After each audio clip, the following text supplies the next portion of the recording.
अरे हम तो ठाकुर जी को भोग लगाएंगे, पूरा खानदान ही चला आ रहा है, हमसे नहीं बनेगा। कहता है मोते नहीं बनत बनाए, ये रखा है सामान आप खुद बनाओ।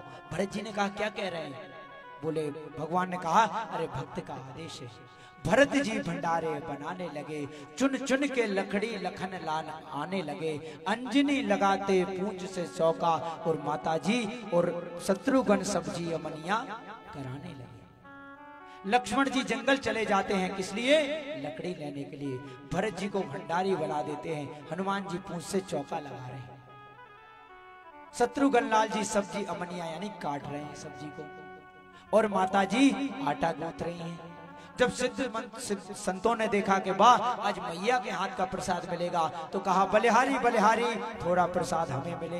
ये आंख बंद करके बैठे थे, इनने देखा कि थोड़ा बहुत बचता तो अभी ये लोग नहीं बचने देंगे, आज तो हमारी पूरी एकादशी करवा दी, आज पूरी एकादशी हमारी हो ही जाएगी। इतने में गुरुजी आते हैं। गुरुजी कहते हैं बेटा क्यों बैठे हो? कहते हैं गुरुजी देखो आपने कितने भगवान हमारे पीछे लगा दिए। गुरुजी ने कहा कहाँ? बोली ये देखो भोजन बना रहे हैं। गुरुजी ने कहा सामान तो ये रखा। कहले आपको नहीं दिख रहा है? बोले नहीं। तुरंत भगवान से कहा, बोले हमारे गुरुजी को भी तो देखो, उन्हें विश्वास हो। भगवान ने कहा नहीं। बोले क्यों? बोले जिस प्रकार तुम्हारा हृदय सरल है वैसे तुम्हारे गुरुजी का नहीं है। तुरंत गुरुजी से कहा गुरुजी भगवान कहते हैं आपका हृदय सरल नहीं। गुरुजी की आंखों में अश्रु आ जाते हैं, कहते जिंदगी भर मैंने सब कुछ कमाया लेकिन एक सरलता नहीं प्राप्त की। तुरंत आंखों में अश्रु आया, भगवान ने तुरंत उन्हें वही दर्शन दे दी। बोलिए भक्त वत्सल भगवान की जय। तो भरत जी महाराज निकल पड़ते हैं, भाभियां कुछ खाने के लिए देती हैं नहीं देती हैं। भाई कहते हैं जाओ जाकर के खेत की रक्षा करो। खेत की रक्षा करने लगते हैं, बड़े बड़े पशु पक्षी आते हैं। भरत जी महाराज कहते हैं राम जी की चिड़िया, राम जी के खेत खाओ मेरी चिड़िया भर भर पेट, हमारा क्या स्वभाव का ही तो है, खाती जाओ। राम जी ने अन्न दिया और राम जी के खेत है और राम जी की तुम चिड़िया सब खाओ। सारा गेहूं खा गई और जब भाइयों ने देखा तो डांट करके भगा दिया, चलने लगे उन्मत्त होकर के। एक डाकू ने प्रतिज्ञा की कि मेरे कोई संतान होगी तो मैं नरबली दूंगा। उसके यहाँ संतान हुई तो पकड़ने के लिए गए, कोई नहीं मिला, महाराज जी मिल गए। इनको बढ़िया स्नान कराया, बढ़िया बढ़िया मालपुआ खिलाए, बड़े प्रसन्न हुए। और जैसे ही काली जी के मंदिर में ले जाकर खड़ा कर दिया और चमकती हुई तलवार दिखाई। महाराज जी ने कहा भैया ये तलवार क्यों? बोले जैसे उनका आनंद लिया ऐसे इसका भी लो। उनने कहा ठीक है, भगवत इच्छा इस शरीर का क्या आज नहीं तो कल छोड़ना ही। जो ब्रह्म ज्ञानी होता है वो शरीर से मोह माया नहीं करता है।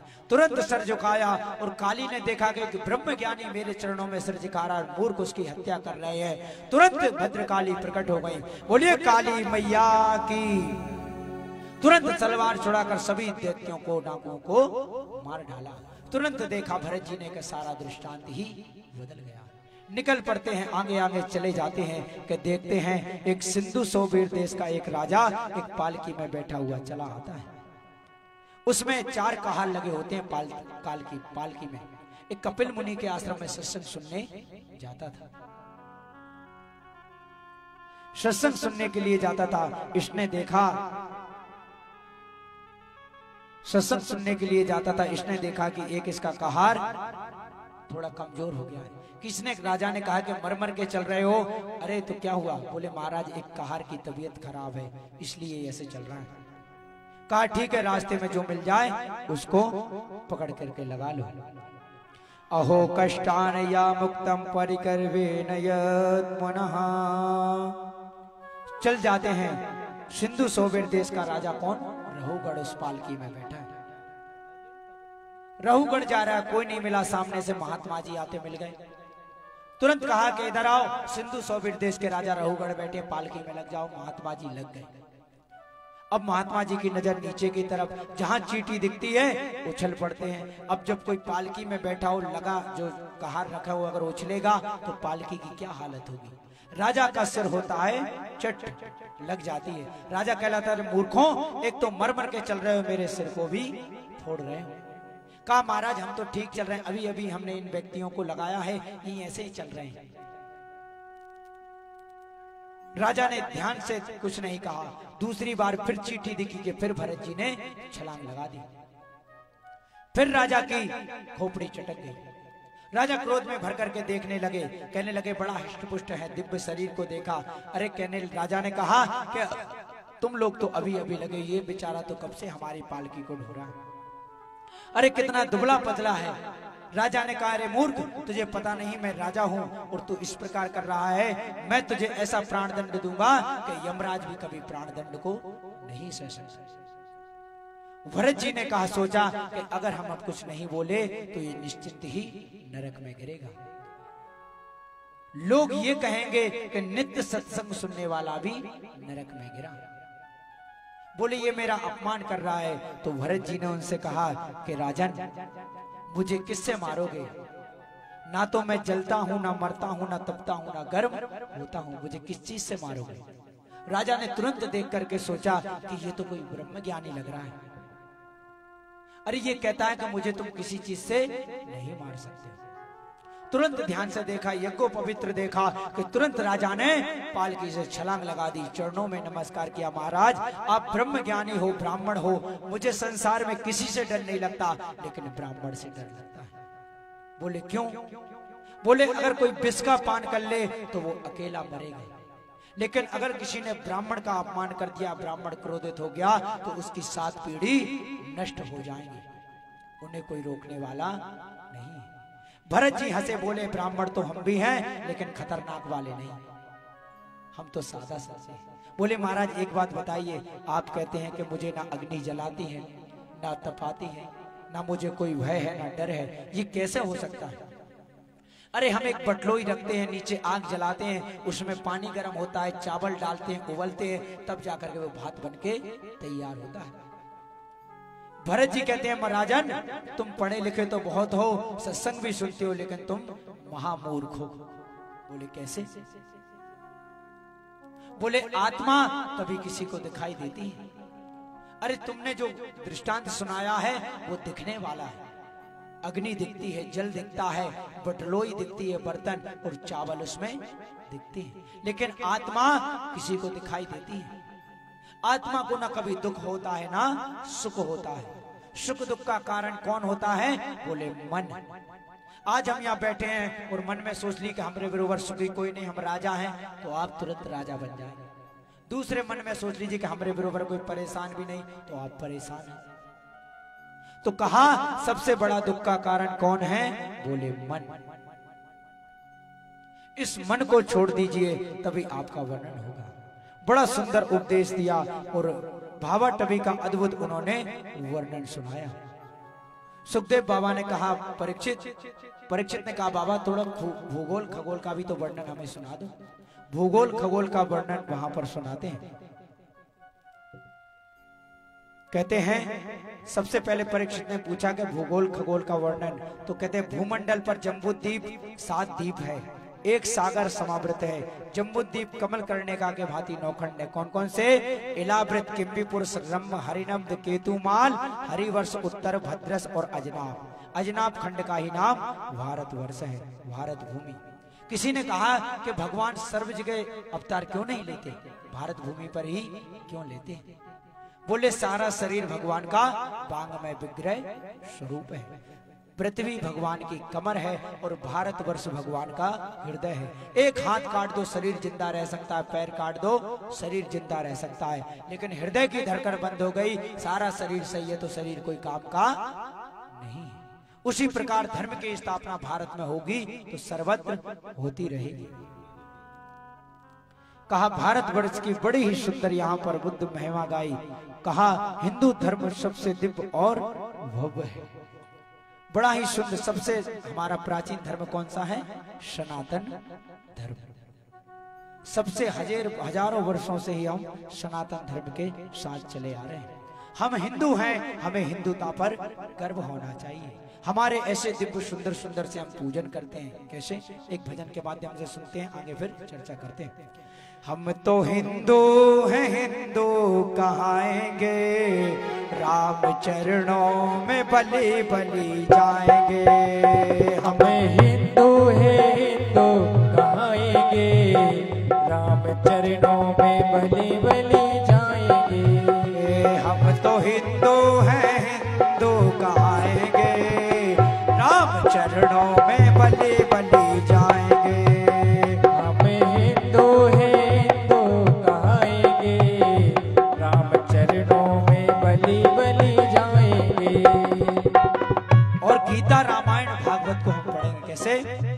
गीता रामायण भागवत वाचेंगे हम, गीता भागवत गीता वाचेंगे हम, राम कीर्तन में झूम झूम नाचेंगे हम, राम कीर्तन में झूम झूम नाचेंगे हम अपने आंगन में हो, अपने आंगन में तुलसी लगाएंगे, राम चरणों में बलि बलि जाएंगे, अपने आंगन में तुलसी लगाएंगे, राम चरणों में बलि बलि जाएंगे। हम तो हिंदू हैं हिंदू कहाएंगे, राम चरणों में बलि बलि जाएंगे, हमें हिंदू हैं हिंदू कहाएंगे, राम चरणों में बलि बलि जाएंगे। अपने दरवाजे पे पहले गौशाला होती थी, जैसे ही प्रवेश करो कि गाय मिलती थी। अब लोगों ने मकान अच्छे बना लेते हैं, गौशाला दूर बना देते। सबसे पहले अतिथि घर में आता था तो गौ माता के दर्शन करे, और दूसरा भाव क्या था, बोले अगर इन्हें चाय पीनी हो तो दूध मांग लें, अगर छाछ पीना हो तो मन में संकोच ना करें कि इनके घर में गाय है। अब किसी के घर में जाओ तो सोचना पड़ता है कहीं पैकेट का दूध ना आता हो, गाय दिखती ही। अपने द्वारे पे गैया दुहाएंगे हम, द्वारे पे गैया दुहाएंगे हम, अपने मस्तक पे चोटी रखाएंगे हम, अपने मस्तक पे चोटी रखाएंगे हम नित्य गंगा हो, नित्य गंगा और यमुना नहाएंगे, हम चरणों में बलि बलि जाएंगे, ओ नित्य गंगा यमुना नहाएंगे, राम चरणों में बलि बलि जाएंगे। नित्य गंगा और यमुना नहाएंगे, राम चरणों में बलि बलि जाएंगे, नित्य गंगा यमुना नहाएंगे, राम चरणों में बलि बलि जाएंगे। और कभी अपनी मातृभूमि के ऊपर किसी को आँच नहीं उठाने देंगे, और ना ही किसी की धरती पर हम गलत नजर डालेंगे। भूल कर भी किसी को न छेड़ेंगे हम, भूल कर हम किसी को भी छेड़ेंगे हम, छेड़ने पर किसी को न छोड़ेंगे हम, छेड़ने पर किसी को ना छोड़ेंगे हम, भारत माता पर हो, भारत माता पर सर बस लुटाएंगे, राम चरणों में बलि बलि जाएंगे,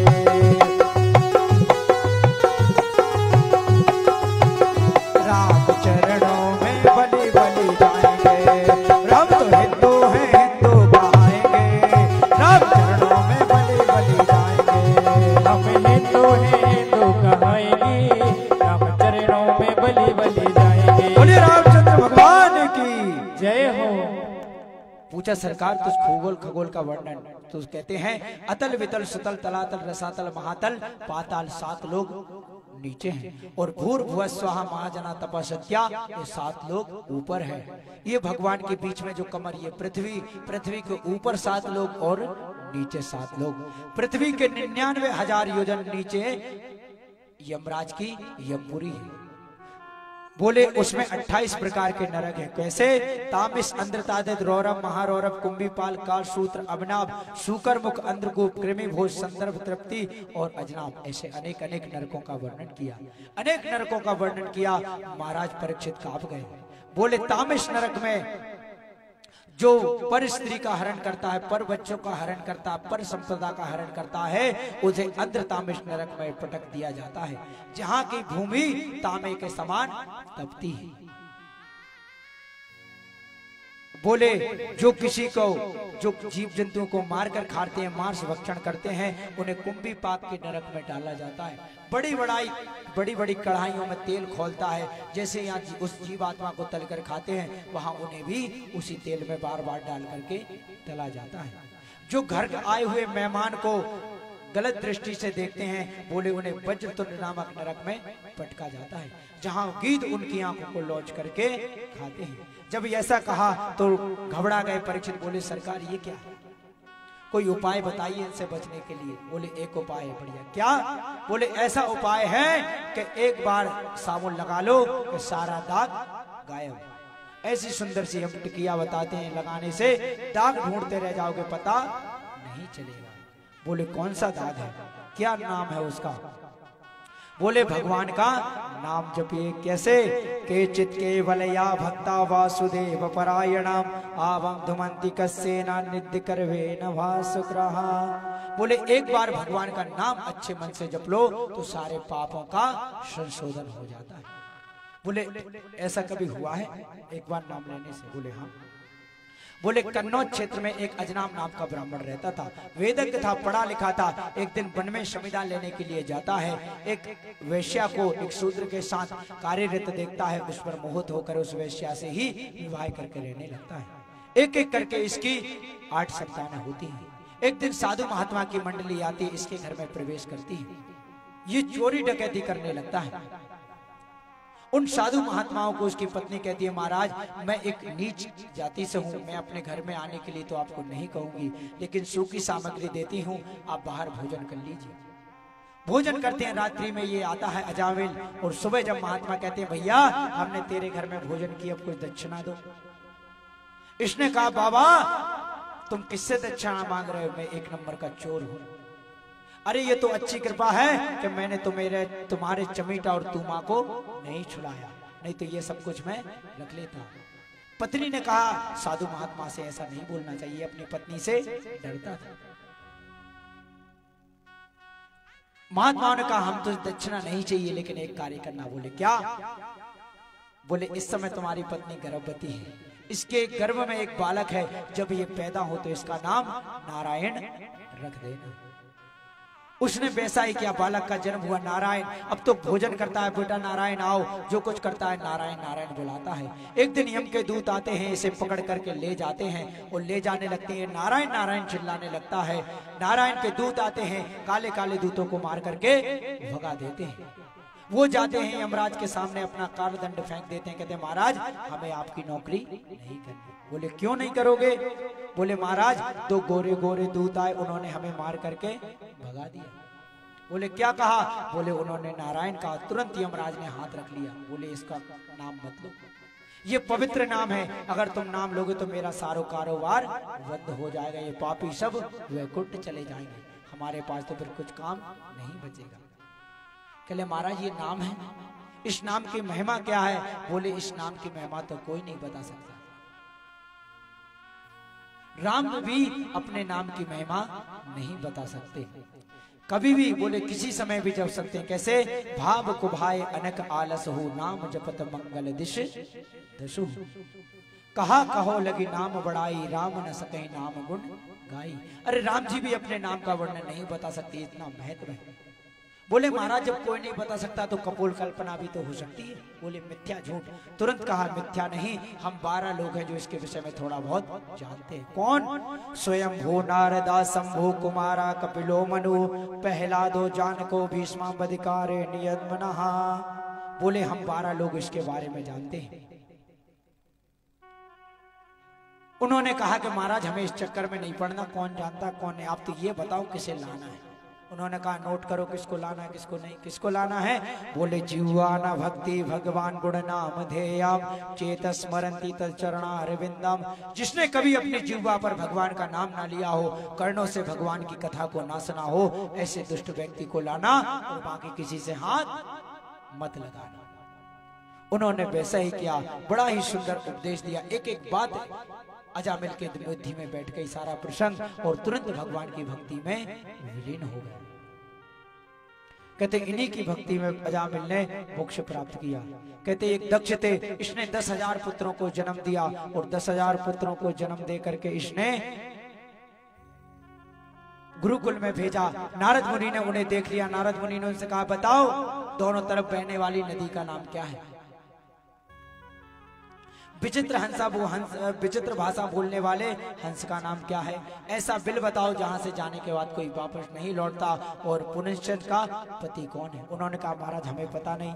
बोले आप ही बता दीजिए। बोले हमारे चेला बन जाओ। तुरंत गुरु मंत्रा दी। बोले दोनों तरफ नदी बहने का नाम है माया। माया सृजन भी करती है और श्रृंगार भी करती है। ऐसा बिल जहां से जाने के बाद कोई लौटता नहीं, उसका नाम मोक्ष है। और विचित्र भाषा बोलने वाले हंस का नाम? बोले शास्त्र। शास्त्र कहते कुछ और है, अर्थ कुछ और निकलता है। और पुनश्चन माया के पति? बोले पुनश्चन एक माया है, उसके पति माधव है।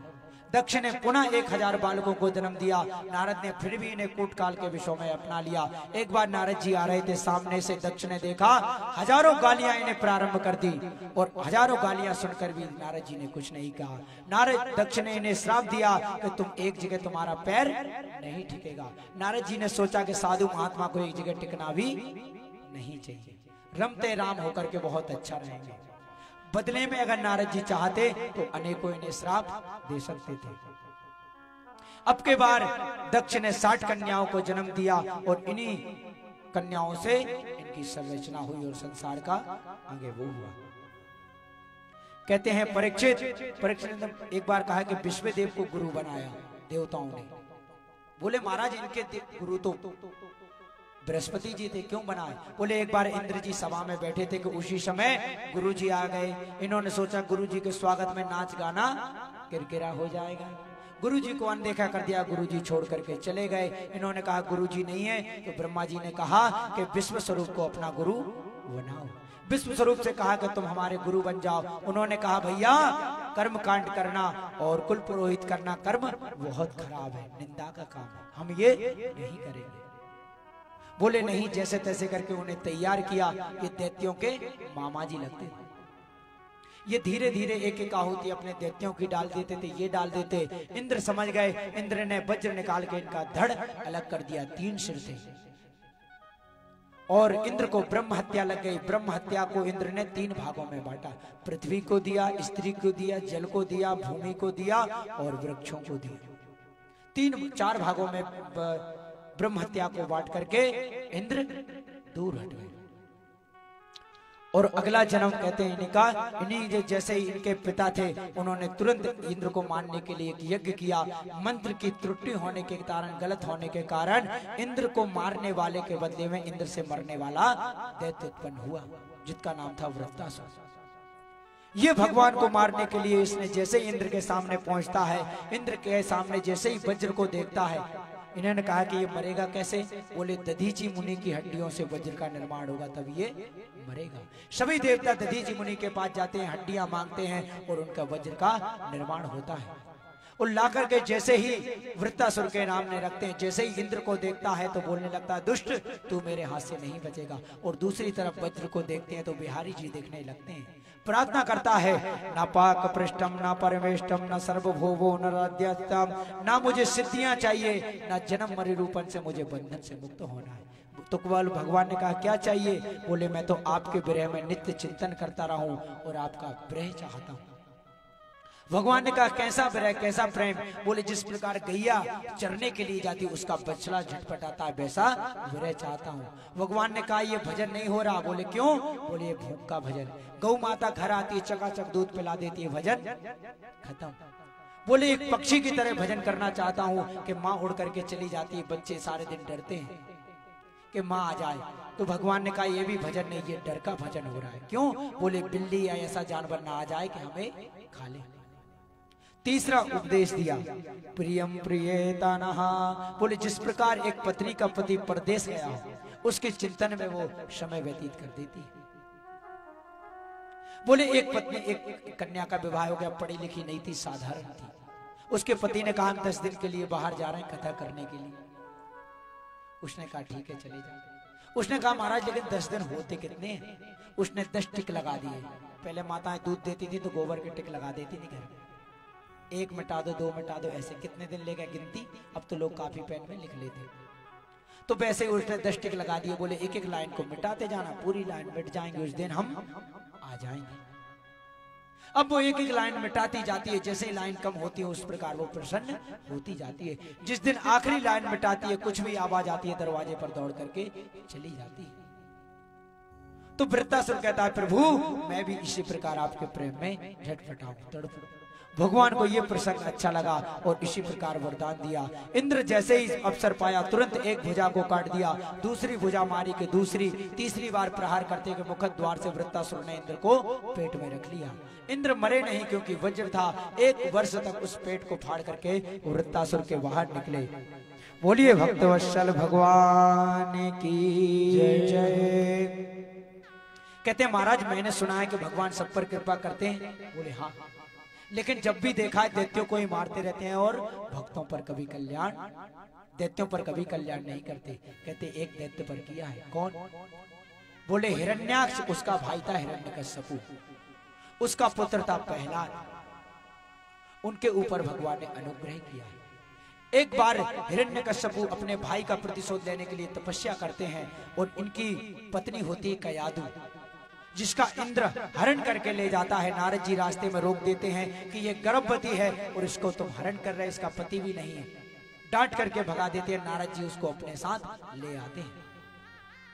कयादु कहती है कि मेरे पति नहीं और मेरा बालक जन्म लेने वाला है। नारद जी ने कहा देवी जब तक तुम्हारी इच्छा नहीं होगी तब तक तुम्हारा पति तुम्हारा बच्चा जन्म नहीं लेगा।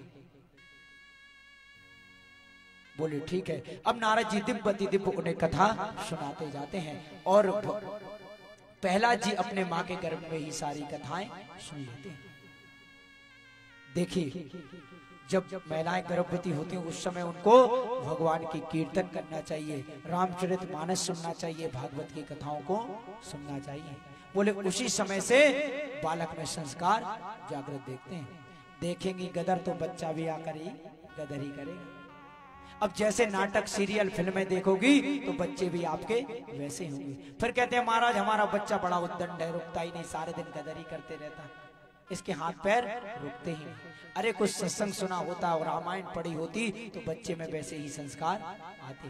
प्रहलाद जी में जैसे सारे संसार आए और जैसे ही उसने तपस्या की हिरण्यकश्यप ने वर मांगा कि महाराज मुझे अमर कर दीजिए। ब्रह्मा जी ने कहा बेटा अमर तो हम भी नहीं है, तुम्हें कहां से कर दें।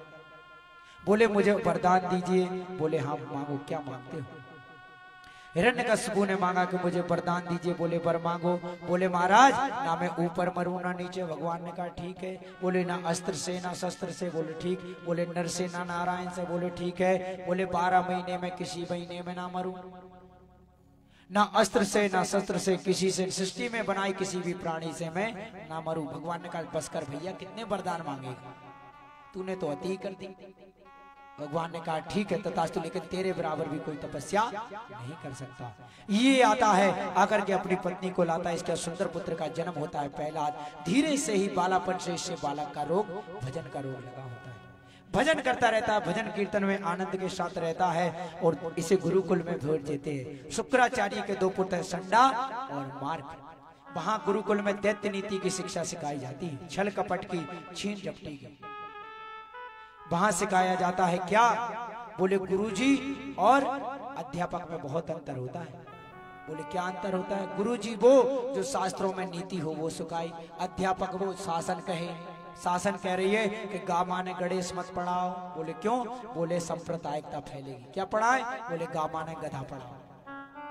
गधा से किसी को आपत्ति नहीं, गणेश जी से सबको आपत्ति है।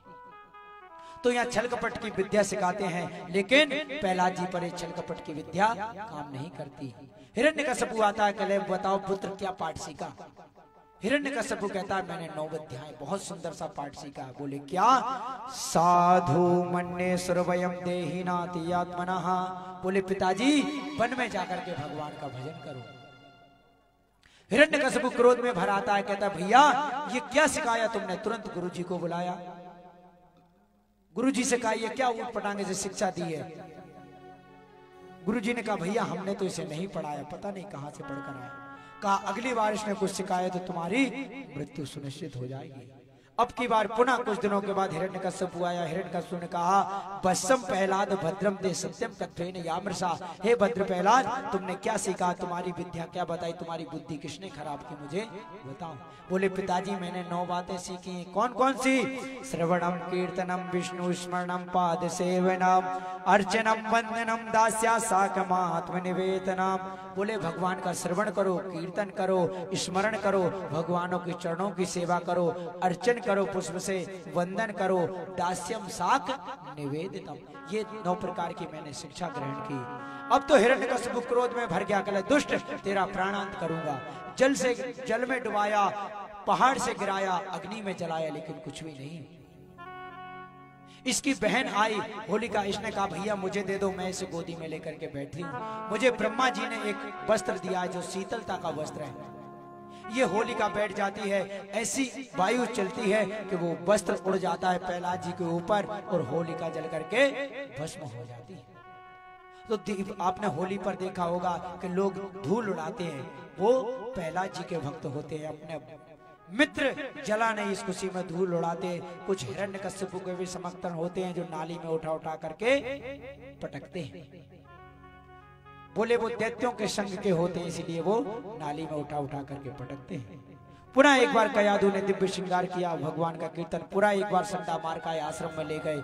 एक दिन संडामार के बाजार में चले जाते हैं और ये अपने सभी शिष्यों को बुला करके कहते हैं, आओ मैं तुम्हें भगवान का भजन सिखाता हूँ। उन्होंने कहा ये तुमने भजन कहाँ से सीखा? बोले मैंने ये सब कुछ अपने माँ के गर्भ में सीखा है। तो मित्र कहते हैं कि भाई समझ गए, हमारे गुरुजी सही कहते थे कि तुम तो पढ़े पढ़ाए पैदा हुए हो।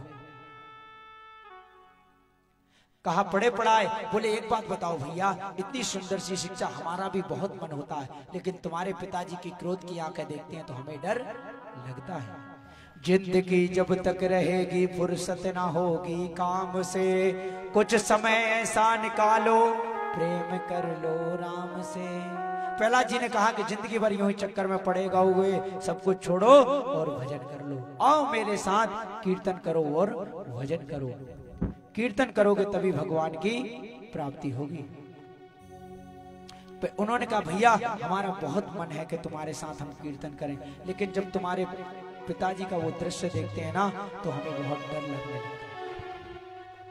क्या डर लगता है? बोले अरे उनका देख करके ऐसा डर लगता है कि वो हमें निश्चिंत ही मृत्यु को पहुंचा देंगे। उन्होंने कहा एक बात बताओ, मेरे पिताजी ने मेरे ऊपर कितने अत्याचार किए, लेकिन मैं भगवान का नित्य भजन करता हूँ, लेकिन आज तक मेरा कुछ नहीं हुआ। बोले हाँ आज तक तुम्हारा कुछ नहीं हुआ। बोले जब आज तक मेरा कुछ नहीं हुआ तो तुम्हारा क्या होगा?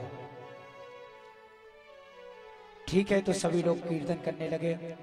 ओम नमो भगवते वासुदेवाय नमः। ओम नमो भगवते वासुदेवाय नमः। ओम नमो भगवते वासुदेवाय नमः। ओम नमो भगवते वासुदेवाय नमः। वासुदेवाय नमः रामचंद्राय नमः। वासुदेवाय नमः रामचंद्राय नमः। ओम नमो भगवते वासुदेवाय नमः। ओम नमो भगवते वासुदेवाय। कीर्तन चली रही थी कि इतने में हिरण्यकश्यप आ गए।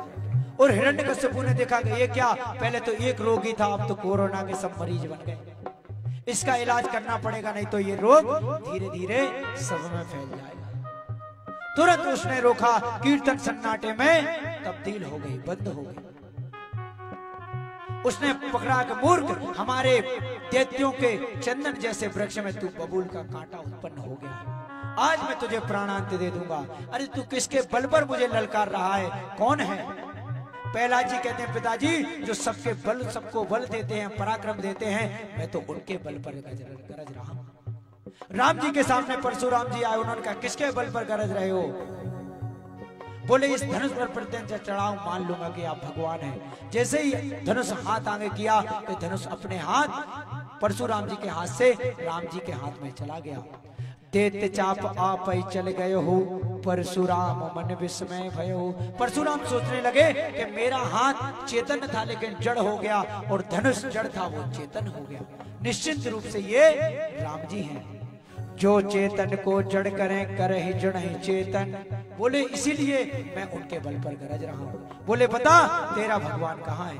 बोले हर जगह है, सर्वत्र है। बोले इस खम्भे में? बोले हाँ इस खम्भे में। तुरंत प्रहार किया कि उस खम्भे से एक भयानक नरसिंह का प्ररूप प्रकट हुआ। बोले नरसिंह भगवान की जय हो। नरसिंह भगवान प्रकट हो गए। गड़गड़ानो कंप पाटो निकनो नरनारशो है, रूप भयंकर लपलपानो।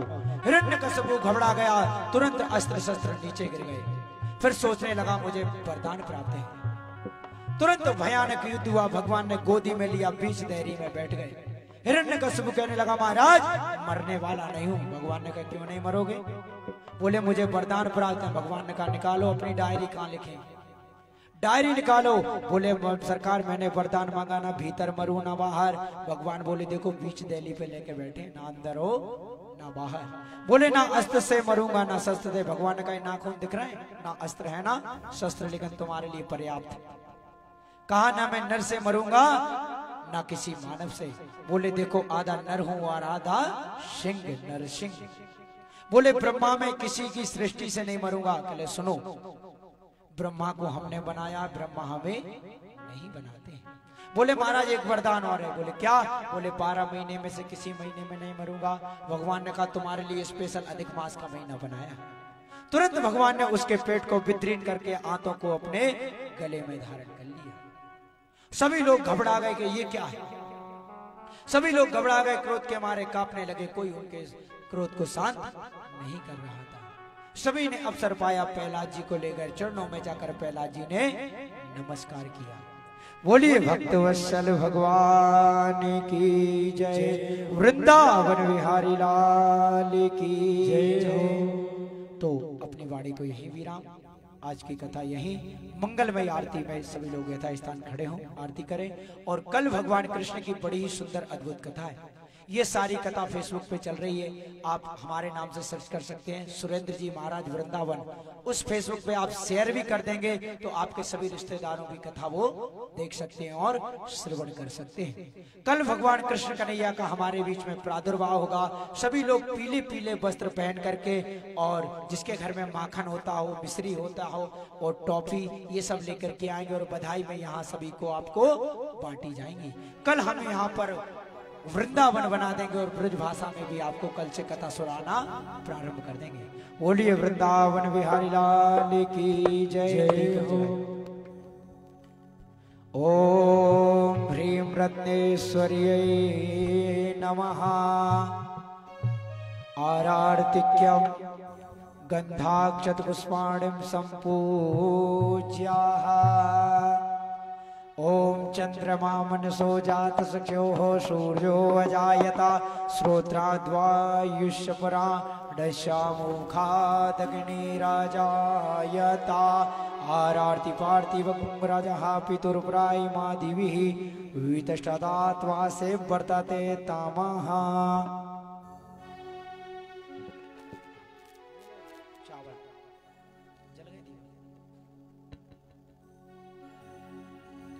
मन में बसा कर तेरी मूर्ति, उतारों में गिरधर तेरी आरती।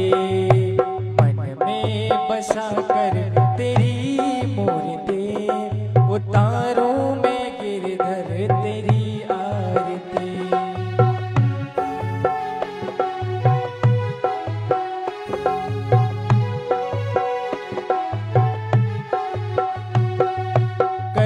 करो कष्ट हरो ज्ञान दो भगवने, भाव में फंसे नाओ मेरी तार दो भगवन।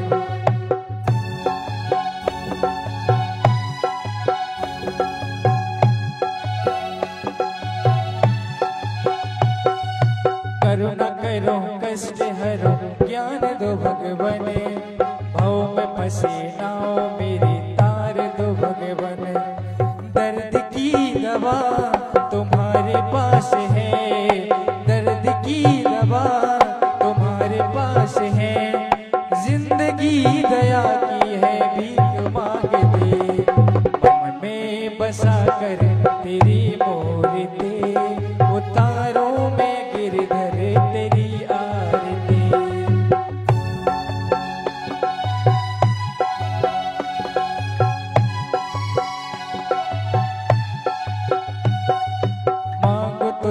क्या मैं यही सोचूं भगवने, जिंदगी जब तेरे नाम कर दी अर्पण।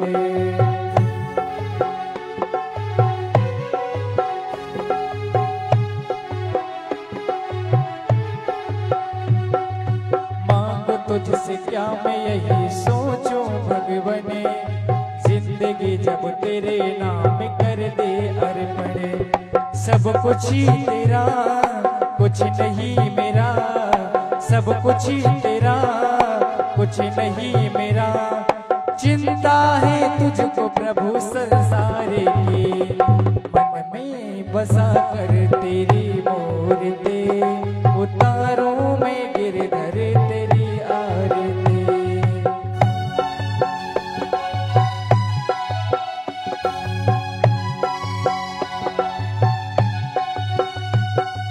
वेद तेरी महिमा गाए संत करे ध्यान, नारद गुणी गान करे छेड़े बीड़ा तान।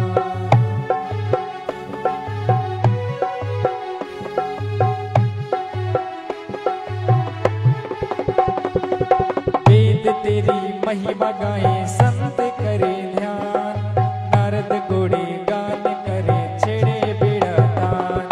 भक्त तेरे द्वार करते पुकार, भक्त तेरे द्वार करते पुकार।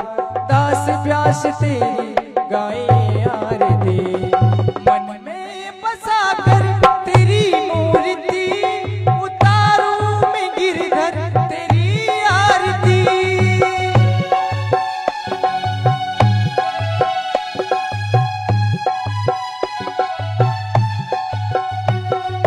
मन में बसा कर तेरी मूर्ति, उतारूं मैं गिरधर तेरी आरती। मन में बसा कर तेरी मूर्ति, उतारूं मैं गिरधर तेरी आरती।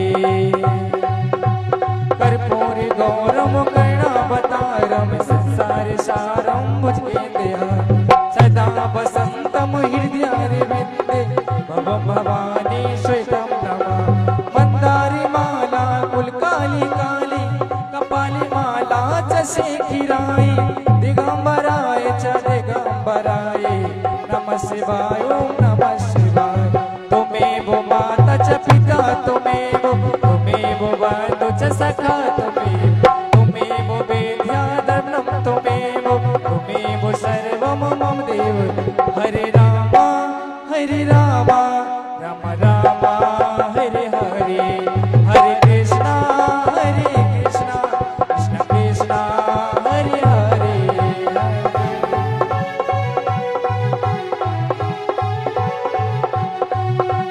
हरे राम राम राम हरे हरे, हरे कृष्ण कृष्ण कृष्ण हरे।